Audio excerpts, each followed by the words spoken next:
दोस्तों नमस्कार। हम आज एमपीटेड वर्ग 3 मेंस एग्जाम का एनालिसिस करने जा रहे हैं जो आज 11 अक्टूबर का फर्स्ट शिफ्ट हुआ है सुबह वाली पाली में। उसका एग्ज़ाम कैसा है, कैसा था और कैसा हुआ है, एक कैंडिडेट हमें मिले हैं, उन्हीं से पूछते हैं। तो बताइए आपका नाम क्या है? सर मेरा नाम अभिमन्यु यादव है। अच्छा, तो एग्ज़ाम आपका कैसा गया? सर सही हुआ है। कैसा पेपर था? Sir paper easy to moderate कर सकते अच्छा, हैं। Easy to model.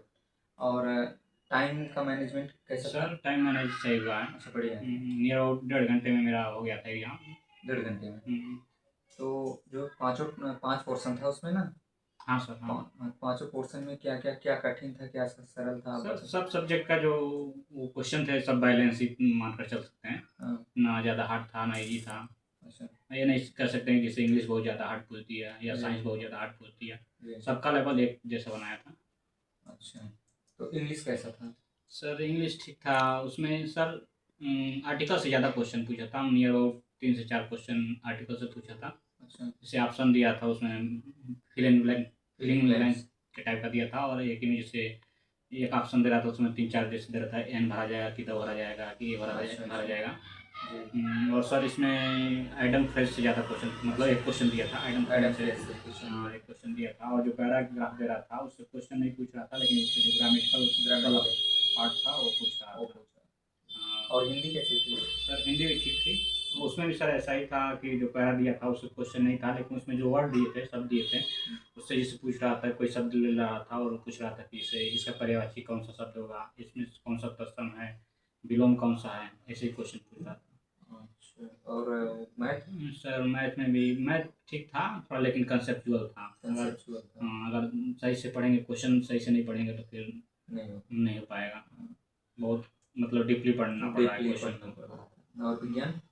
सर विज्ञान भी ठीक था। उसमें मैग्नेटिक जो फील्ड था वो मैग्नेट से रिलेटेड क्वेश्चन थे ज़्यादा थे। और इलेक्ट्रिसिटी से क्वेश्चन नियर अबाउट 2 से 3 क्वेश्चन दिया था। अच्छा। और सर साइंस में एक क्वेश्चन पूछा था कि कार्य कार्य का मात्रा किसके बराबर होगा मतलब किस के समान होगा। तो उसमें ऊर्जा दिया था, संवेग दिया था, इसी करके दिया था। तो इसका जो कार्य का मतलब जो हो जाएगा ऊर्जा के बराबर हो जाएगा क्योंकि जूल दोनों का होता है।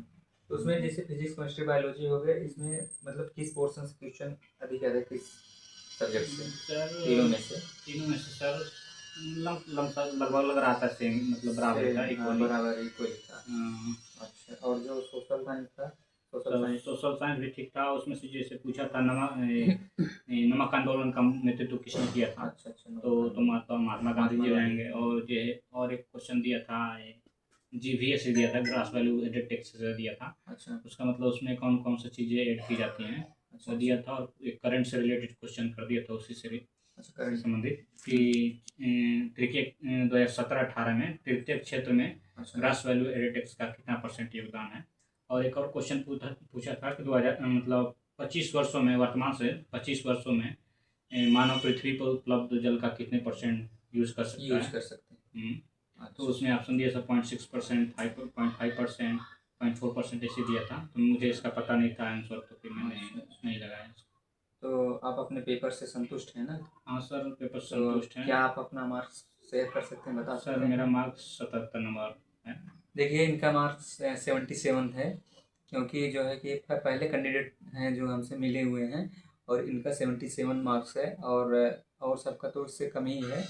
और और तो सर मैं बता देना चाहूँगा कि जो भी आप जैसे मान लीजिए 12 को या 13 को एग्ज़ाम देना चाहते हैं देने जा रहे हैं तो मैग्नेट वाला पोर्शन ज़्यादा पढ़ लें और इलेक्ट्रिसिटी ज़्यादा पढ़ लें। और बस और मिरर मिरर और लेंस से न्यूमेरिकल क्वेश्चन था कि नहीं फिजिक्स? नहीं न्यूमेरिकल क्वेश्चन नहीं था। न्यूमेरिकल्स नहीं था। तो आप अदर स्टेट से हैं ना? हाँ सर।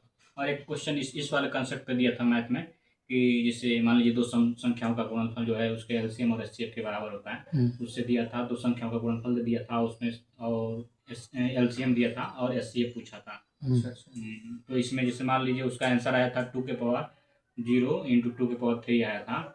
और एक और ऑप्शन दे दिया था उसमें कि 2 के पावर 2 इंटू 3 स्क्वायर जी जी इंटू 5 के पावर 0। जी। तो इसको मतलब मान लीजिए यही वाला ऑप्शन होगा 2 स्क्वायर इंटू 3 स्क्वायर इंटू 5 के पावर 0। जीरो। यही होगा क्योंकि मान लीजिए सॉल्व करने के बाद जो 5 का पावर 0 हो जाता है जी जी। भले ही मल्टीप्लाई होगा लेकिन यही हो जाएगा। ये इसमें थोड़ा ट्रिकी ऑप्शन बनाया। जी जी।